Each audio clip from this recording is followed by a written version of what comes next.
Hello everyone. We will now begin with the presentation of the colors. Please rise and remain standing until the colors are retired. I'd like to introduce the color guard from Garfield High School's Marine Corps Junior Reserve Officers Training Corps, who will present colors. The national anthem and the Pledge of Allegiance will follow, so please remain standing.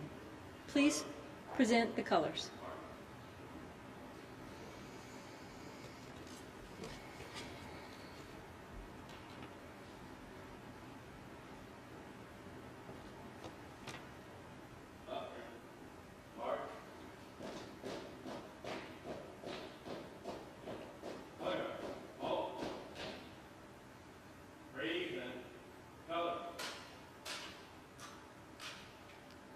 Oh, say, can you see by the dawn's early light what so proudly we hailed at the twilight's last gleaming, whose broad stripes and bright stars through the perilous fight o'er the ramparts we watched were so gallantly streaming, and the rocket's red glare, the bombs bursting in air, gave proof through the night that our flag was still there.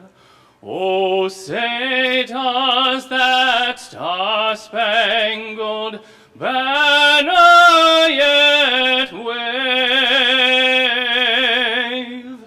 o'er the land of the free and the home of the brave?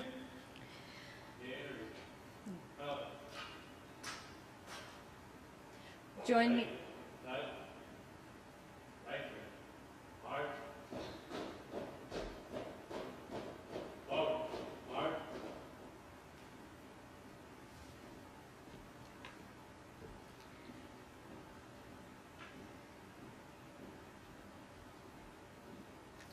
would like to thank the Garfield High School Marine Corps Junior ROTC for the presentation of colors, and Senior Master Sergeant Bradley Bennett from the Air Force Bands for singing the national anthem.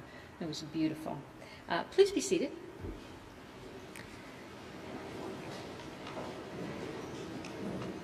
I'd like to welcome everyone and thank you all for joining us today, especially our speakers, Acting Associate Attorney General Jesse Panuccio, Principal Deputy Assistant Attorney General Alan Hansen, John Clark and Russell Barnes, and our awardees, and our poster contest winners. In 1983, President Ronald Reagan issued a proclamation which established May 25th as National Missing Children's Day. President Reagan encouraged government officials and law enforcement everywhere to do more to protect our children, particularly missing and exploited children. This Friday marks the 35th anniversary of National Missing Children's Day. Since that first observance, we've made tremendous strides in creating safer environments for our children. Today, OJJDP supports the National Center for Missing and Exploited Children, the Internet Crimes Against Children Task Force Network, and the nationwide Amber Alert program. We also continue to develop and support many other resources for law enforcement and citizens to ensure the safety of our nation's children. In that vein, our office will soon release a law enforcement guide on international parental kidnapping, which will assist authorities in investigation of those cases. Despite the progress we've made, we are here today to remember those sons and daughters and brothers and sisters who have not come home and for whom the search will never end. Anyone at any time can make the difference in the safe recovery of a missing and exploited child. Today we are here to recognize law enforcement officers and citizens who, through their determination, quick thinking, and decisive action, made all the difference in the lives of children in peril. Although I've only been with OJDP for a few months, I've come to greatly appreciate the leadership of our next speaker. Principal Deputy Assistant Attorney General Alan Hansen is committed to the efforts of our office to keep children safe. As the National Amber Alert Coordinator, Alan has been critical in shaping our response to missing and exploited children, and he provides strong guidance in our fight against the sexual exploitation and trafficking of children. Thank you for all you do for us, Alan. We appreciate you. I'm happy to present Alan Hansen.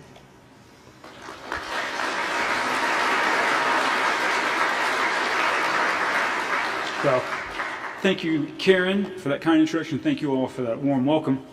I'm very pleased to be a part of today's ceremony, and I'm honored to join you, as well as Acting Associate Attorney General Panuccio, as we recognize these extraordinary individuals for their service on behalf of our nation's children. I want to thank Karen and her terrific staff and their partners for bringing us together today. I'd also like to welcome my fellow speakers and recognize our partners at the National Center for Missing and Exploited Children. And most of all, I want to thank all of you, everyone here, for your commitment to finding missing, abducted, and exploited children. We're grateful for all you do and proud to stand beside you. It's now my pleasure to introduce our next speaker and the keynote speaker for today's ceremony. As the Acting Associate Attorney General, Jesse Panuccio is the third-ranking official here at the Department of Justice. He brings a wealth of litigation experience, public service, and legal expertise to his position. Most importantly, he brings a strong commitment to the safety of children. He's been a stalwart supporter of the work of the Office of Justice Programs, particularly our efforts to protect communities and ensure that those who harm young people are held accountable for their crimes. I'm very glad to join him here today, so please join me in warmly welcoming Acting Associate Attorney General Jesse Panuccio.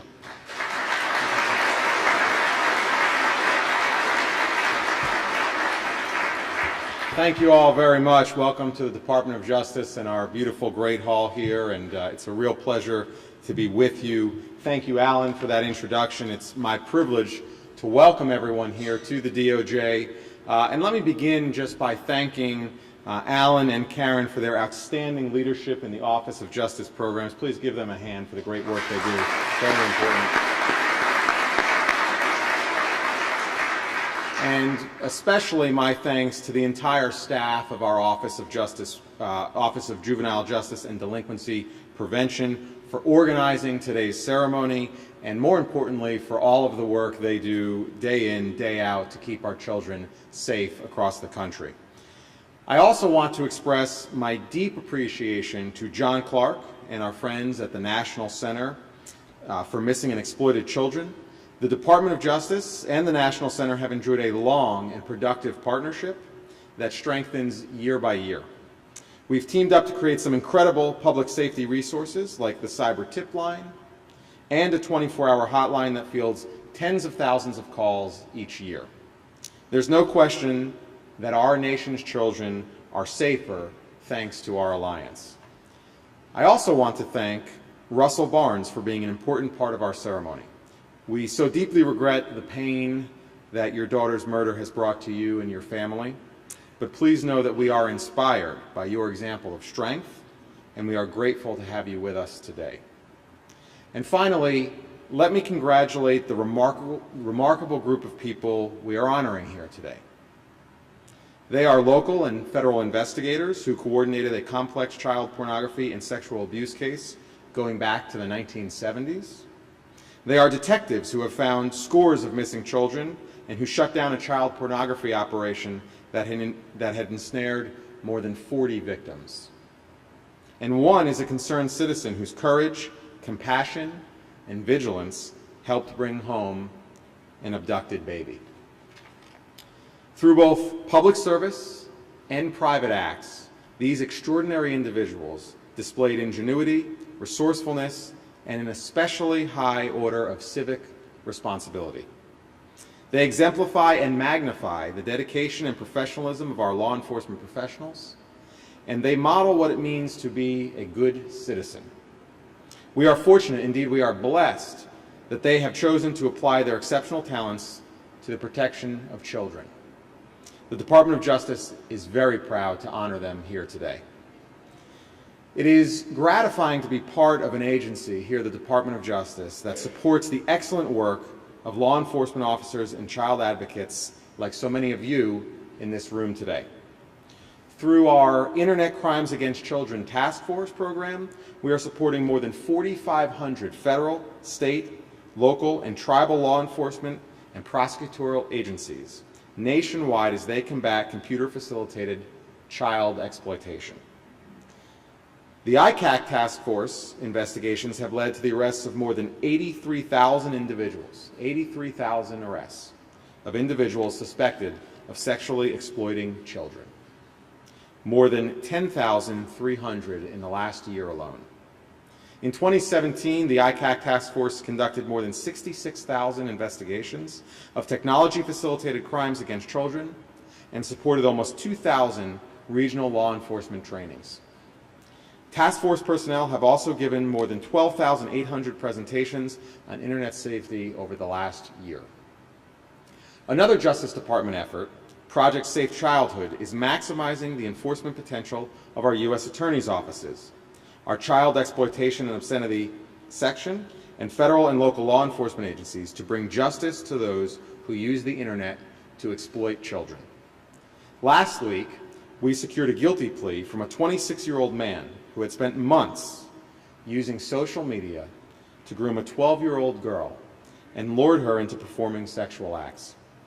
The week before that, 2 Maryland men were sentenced to 26 years in prison for the sex trafficking of 3 underage girls.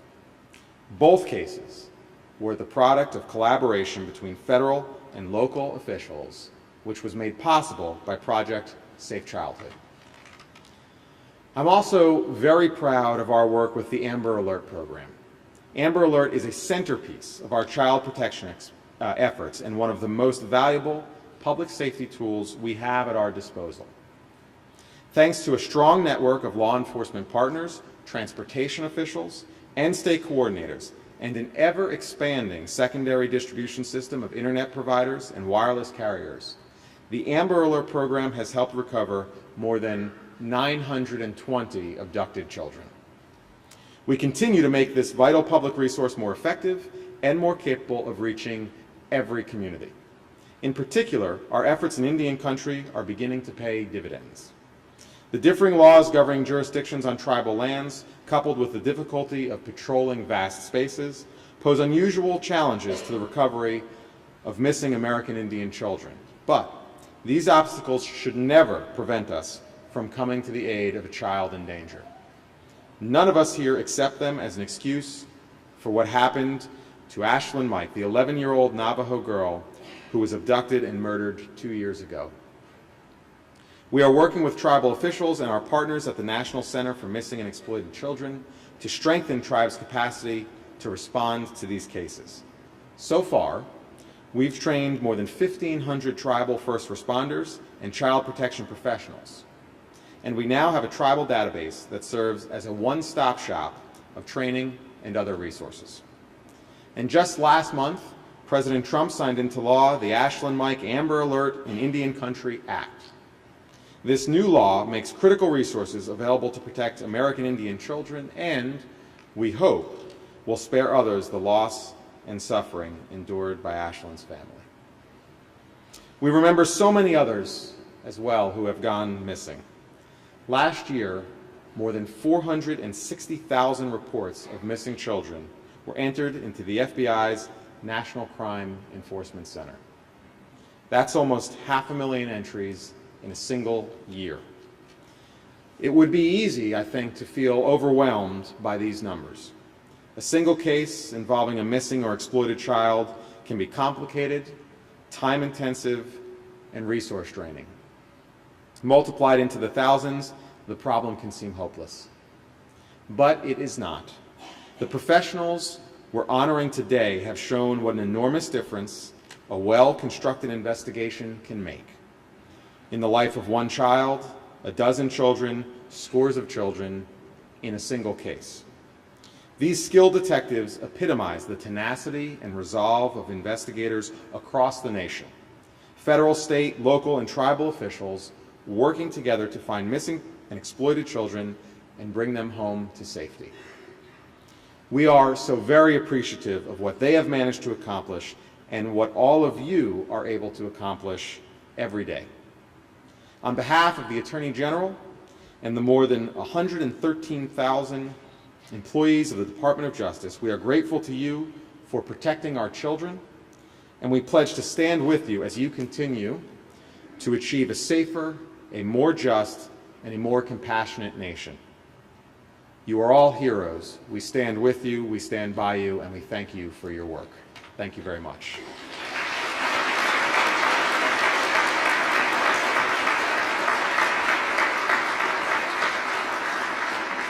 Thank you very much. It is now my honor to turn to presenting awards to the heroes we're honoring here today. So I will read a description of each of the honorees and then ask them to join me on stage. The first award is the Attorney General's Special Commendation. This award recognizes Internet Crimes Against Children task forces or affiliate agencies for making significant investigative or program contributions. This year's special commendation goes to the Maryland ICAC Task Force, represented by Sergeant Anthony London, Trooper Charles Cummings, Trooper Brian Dadds, Trooper Andrew Franzen, and Trooper Zachary Sarver of the Maryland State Police, and Special Agent Mark Joyner of Homeland Security Investigations. Let me tell you a little bit about them. In October of last year, Maryland State Police investigators assigned to the Maryland Internet Crimes Against Children Task Force a cyber tip from the NCMEC about a victim of child pornography. During an interview, the victim told Trooper Franzen that when he was a child in the early 1990s, he was sexually assaulted several times by an older man who was trusted in the community. The victim said he had told his story a number of times over the years, but no one believed him. He gave the names of others he had seen assaulted and said the suspect took photos and produced videos of other children who were coerced into performing sexual acts. Trooper Franzen conferred with Sergeant London, Trooper Cummings, Trooper Dadds, and Trooper Sarver, and brought in Special Agent Joyner for his forensic expertise. They searched the suspect's home, and during an interview they learned that he was still having sexual relationships with boys he met on Craigslist. He admitted to engaging in sexual acts and producing child pornography throughout his adult life. They arrested him on the spot. Special Agent Joyner examined computers for more than 20 electronic devices, and Maryland investigators identified 26 additional victims, some of the crimes dating all the way back to the 1970s. The suspect has been charged with multiple sex offenses, and prosecutors are weighing additional charges. This is, to put it mildly, outstanding work. Congratulations to all of you. Please join us on stage. Please join me in giving them a hand.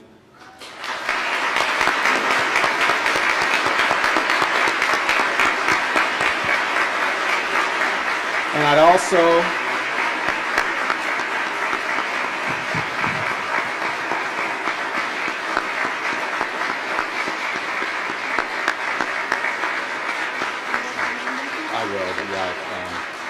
I'd also like to invite Lieutenant Matthew Kale. Are you with us already? Okay. Lieutenant Matthew Kale of the Maryland State Police is joining us as well. Lieutenant Kale is the commander for the Maryland Internet Crimes Against Children Task Force. So we'd be happy to hand it down.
That's a lot of clapping, I know, but they deserve it, so thank you all for sticking with us.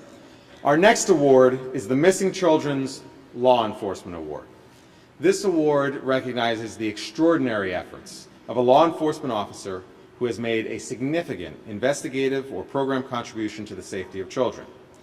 This year's award goes to Detective John Witherspoon of the Montgomery County, Maryland Police Department. I'll tell you a little about what he did to deserve this award. In December 2016, Detective Witherspoon was assigned to the case of a 15-year-old girl who had run away from her home in Gaithersburg, Maryland. He scoured Montgomery County and traveled to Northern Virginia every day for 8 weeks to search locations where the girl had been seen. Sadly, in mid-February of last year, her remains were found, and her death was ruled a homicide. Detective Witherspoon worked with local police and was able to help track down the 10 gang members who played a role in the girl's murder. He also supported the girl's family in the days following her murder. He helped plan and organize a memorial service, and he arranged witness relocation for her mother. It should not go unmentioned that Detective Witherspoon investigated 166 missing children cases in 2017, 166 cases, and he located every single one of those children.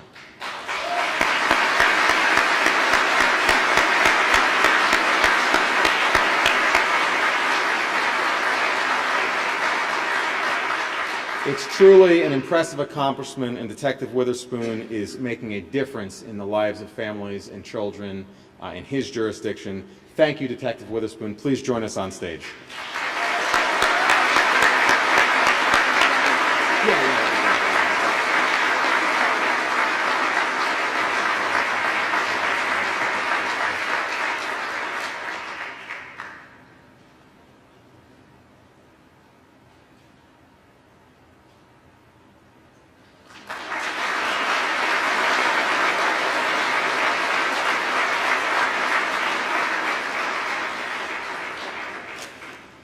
Thank you. Our next award is the Missing Children's Citizen Award. This award recognizes private citizens for extraordinary acts that lead to the safe recovery of missing or abducted children. This year's award goes to Colin Blevin from Santa Clara, California. Early one morning last July, a father in Soledad, California, was warming up his car with his one-year-old son inside. He went back into his house to get his lunch, and when he returned, the car and baby were gone. Surveillance cameras showed the car fleeing north towards Salinas. Police broadcast a description of the car, contacted the FBI, and asked the California Highway Patrol to issue an Amber Alert. Later that morning, and 90 miles away, Mr. Blevin arrived at work and found the stolen car parked in the driveway, blocking the entrance to the construction company where he was employed. He asked the driver to move his car and noticed the baby inside.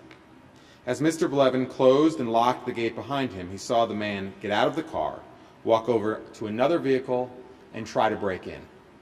Meanwhile, a woman who lived nearby told Mr. Blevin that the suspect tried to give her the baby. Mr. Blevin went back to the car and confronted the man, who handed him the baby and drove off. Salinas police later stopped and arrested the suspect, and the child was returned safely to his family. The suspect later pled guilty to felony child abuse and vehicle theft and is now serving a 5-year prison sentence. Too often we despair about the dwindling stores of compassion in our society. Selfless acts like this one remind us that there is still much good in the world. Thank you, Mr. Blevin, for this incredible act of kindness. Please join us on stage.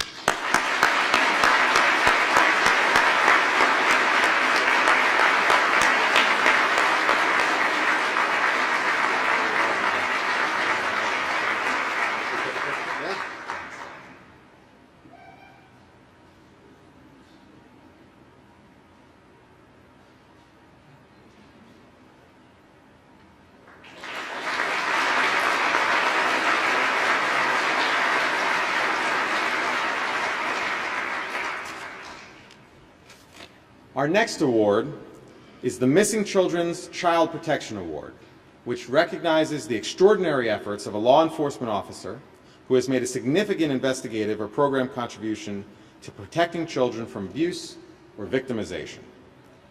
This award goes to Detective George Higgs of the Charles County, Maryland Sheriff's Office. In November of 2016, Detective Higgs was assigned to investigate a case involving a 16-year-old student athlete who was getting sexually suggestive text messages. He was able to identify the suspect as a coach, an instructional assistant who worked for the Charles County Board of Education and who was HIV positive. While executing a search warrant, investigators seized several cell phones and computers and took photos of the suspect's home. Those photos would prove to be critical. A police lab analysis of the devices turned up videos of the suspect physically and sexually assaulting several children. Based on screen captures, Detective Higgs determined that the videos were produced in school buildings and in the suspect's home. School resource officers helped identify the first few victims, and Detective Higgs organized a task force to pursue the case. With the help of digital forensic examiners, he identified 42 victims between the ages of 13 and 17. And over the next 9 months, he helped the prosecutor's office prepare 3 separate indictments. The third indictment charged the suspect with 219 offenses. Based entirely on Detective Higgs's thorough investigative work, the perpetrator was sentenced recently to 105 years in prison on federal charges and 190 years on state charges. He deserves our deepest thanks for bringing this perpetrator to justice. Detective Higgs, please join us.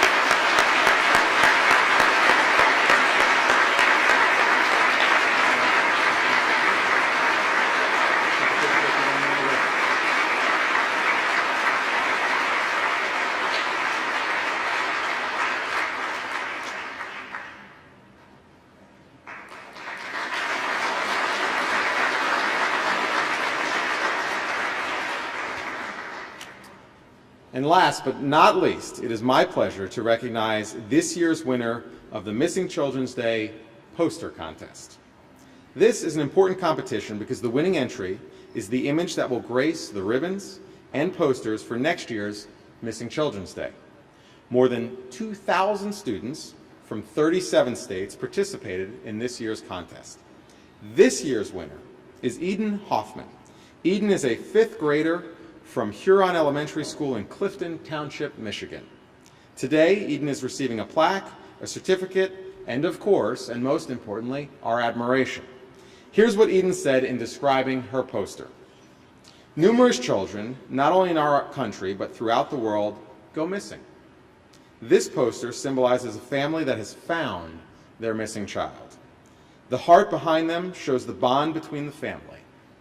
The colors on the words express hope, joy, and love. I wanted the word missing to stand out so it would catch people's attention. The beam of light surrounding the word portrays law enforcement and volunteers working to find missing children. Eden, this is beautiful work. I know your family and your teachers are very proud, as is everyone in this room. Eden's art teacher, Amelia Vecchio, made the trip to Washington with Eden. Ms. Vecchio, we're very glad you could join us. Will you both please join us on stage?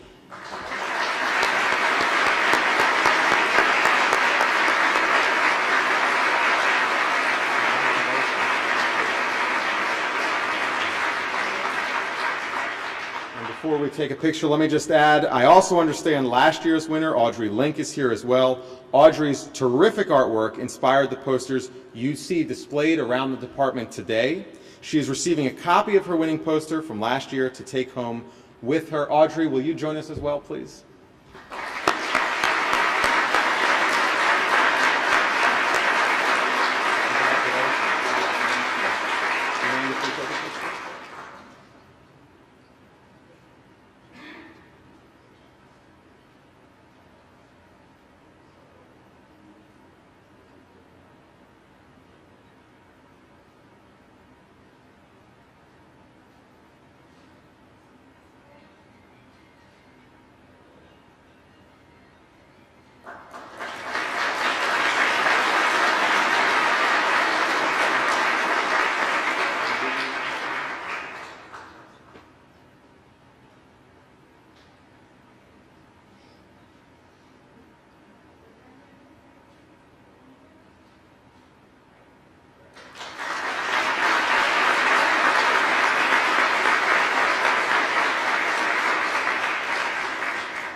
Well, with that, those are all of our awards. How about a hand for everyone who received an award today?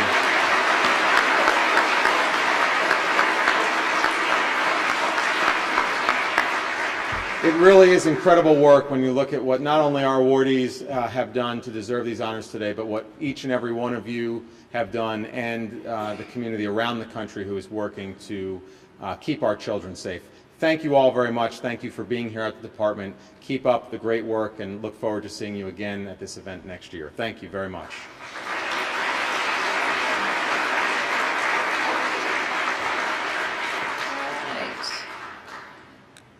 Our next speaker is a longtime friend and partner of OJJDP. John Clark is the President and Chief Executive Officer of the National Center for Missing and Exploited Children. Prior to his appointment, John served for 28 years as a U.S. Marshal, and the last 6 of those years as Director of the Marshal Service. He's a longtime child advocate who served for many years on the National Center's Board of Directors before his appointment in 2015. Our nation's children really have no greater champion. It's my pleasure to welcome Mr. John Clark.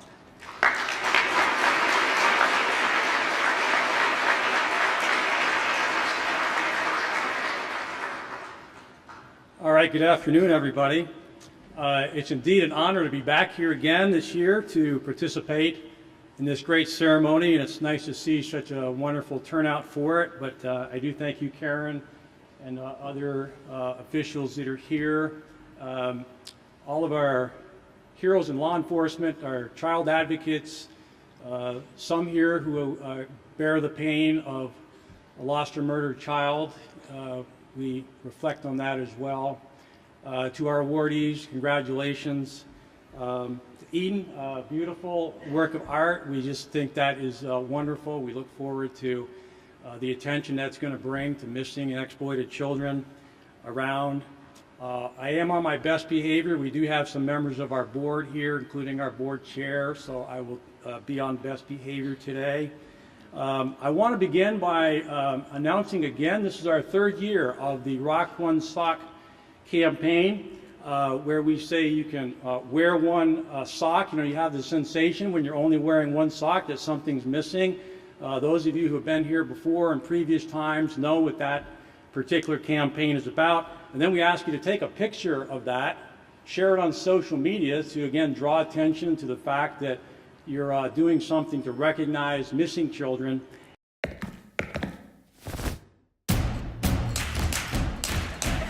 Last year, you rocked one sock, inspiring a movement for the thousands of children missing in America to make sure they're never forgotten. Let's do it again. Where? Challenge your friends to rock one sock this May to show your support for missing kids. Share. Tweet and post. Care. Make a donation. We'll never stop searching, and neither should you. All right, now look, it's really easy. For the 3rd year in a row, I'm going to demonstrate how this is. You can, in fact, rock one sock. Just take off one sock.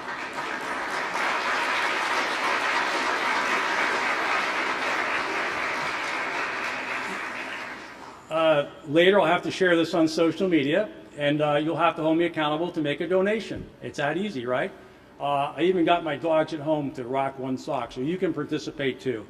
So, well, I hope when you were coming in today, you saw the beautiful painting that was down by the stairwell, painted by a painting of a Native American girl by artist Kathleen Picone in the hallway as you arrived, and really looking at that as a way to honor the memory of an 11-year-old Ashlyn Mike, and whose mom is here today, and all the other missing and abducted Native American children across the nation, so that they won't be forgotten. So if you haven't had a chance to stop and see that, please do so. It's a beautiful painting.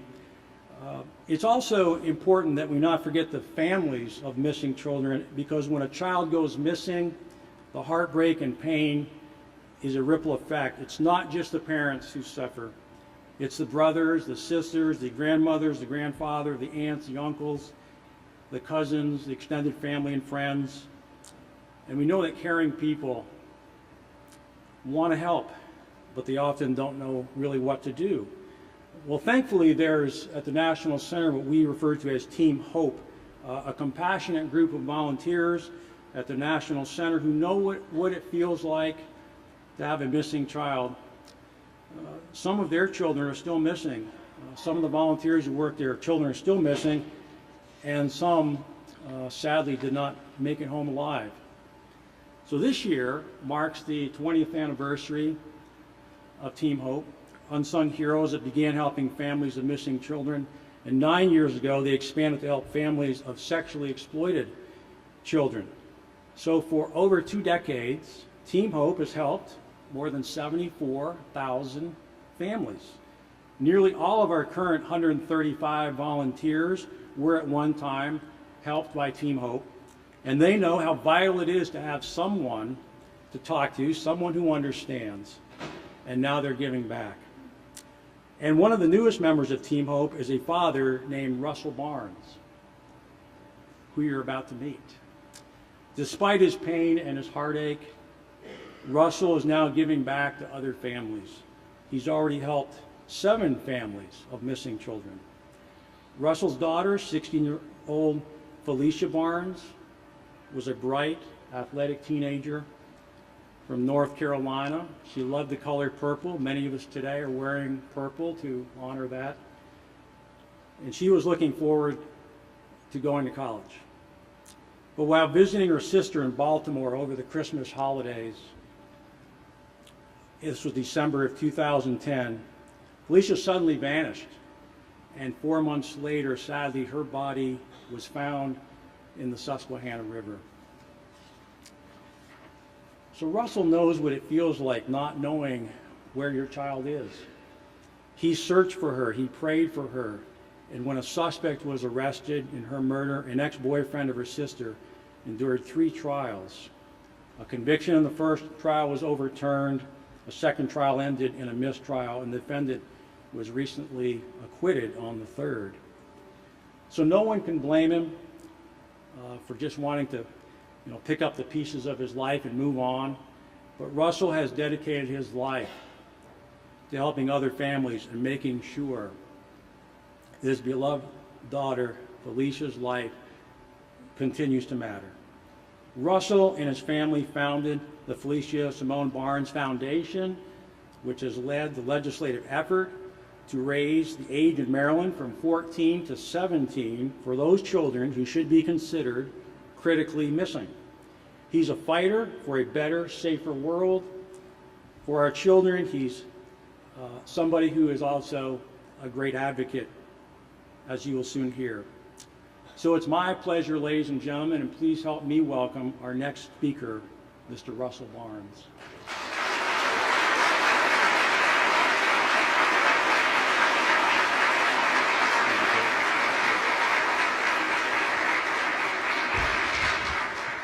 Thank you, Mr. Clark. Thank you very much.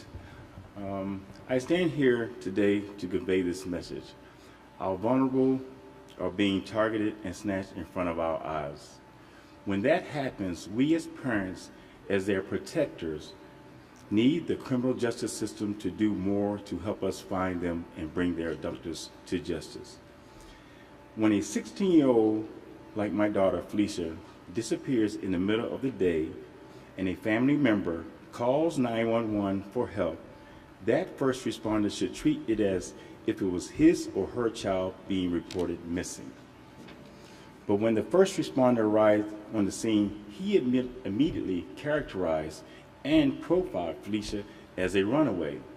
He did not even take a report, not until his supervisor, who happens to be my brother, contacted him. The first responder commented to my son, who is a professional firefighter, was, "Well, she'll be back, and when she does come home, you just handle her." But Felicia never came back. I was told personally that I had to wait 48 hours to report my daughter missing. She's 16, she's too old, and there's nothing we really can do. From that day one, my family and I had conducted our own personal searches. We put up posters, we went through the whole city just looking for Felicia. We even contacted the media. But no one took us serious. Felicia did not board her return flight to North Carolina. and that was 8 days later. My message to law enforcement is to please train your first responders to treat a missing child as if it was their child and a family member. Every second, every minute, every hour, every day counts. Now, thankfully, Felicia's law does raise the age that Maryland law enforcement considers a child to be critically missing from the age of 14 to 17. The law will also improve coordination and collaboration when a child is missing and create an active list of volunteer search groups and organizations. We have to find more ways to bring out change and also bring our children home. Our missing children are the ones who are suffering. Prosecutors' hands are often tied in court with outdated state laws and incomplete police reports. Thank you to State's Attorney Marilyn Mosby and your heartfelt staff for never giving up, for pushing forward the grueling years in the fight for justice with appeals and trials. I will always personally be grateful. Representing from the Baltimore City State's Attorney Office are with us today, and I would like them to please stand so they can be recognized. State's Attorney's Office, Maryland.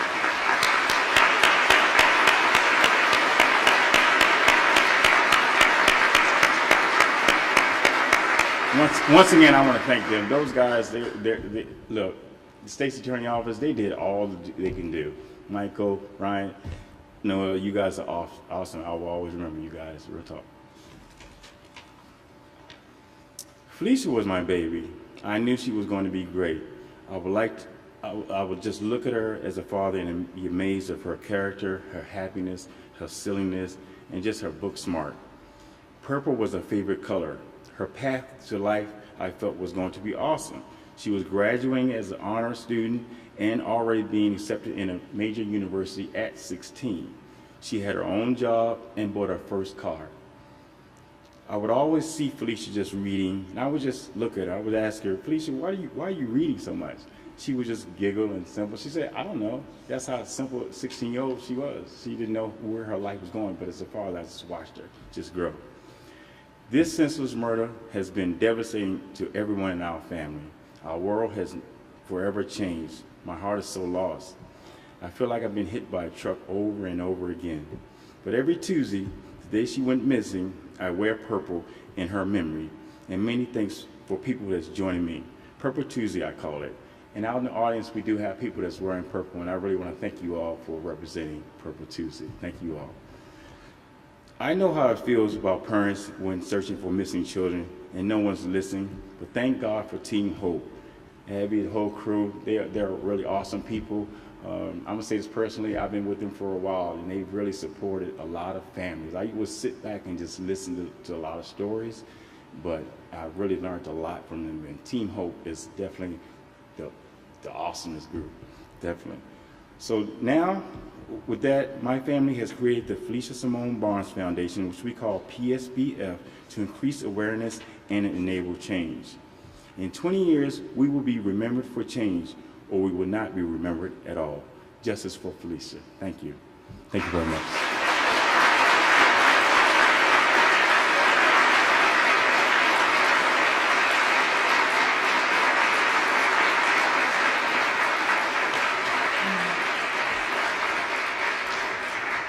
Thank you for sharing your story, Mr. Barnes. We have so much to learn from your experiences and from your courage and your strength and just the love you're showing to everyone else that you're helping. Thank you so much. At this time, I'd like to reintroduce to you the Benjamin Orr Elementary School Choir for their second song, Rise Up.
Those kids give me hope. They just do. That's precious. You know, I met them before back there and told them they were going to be on YouTube, and they said, we already are. Oh, they're amazing. Thank you so much to our young singers. Accompanying the choir today are Assistant Principal Linda McMillan and their chaperones. And is the choir director here, Rodney Lewis? Yeah. Would you please come up here for a minute?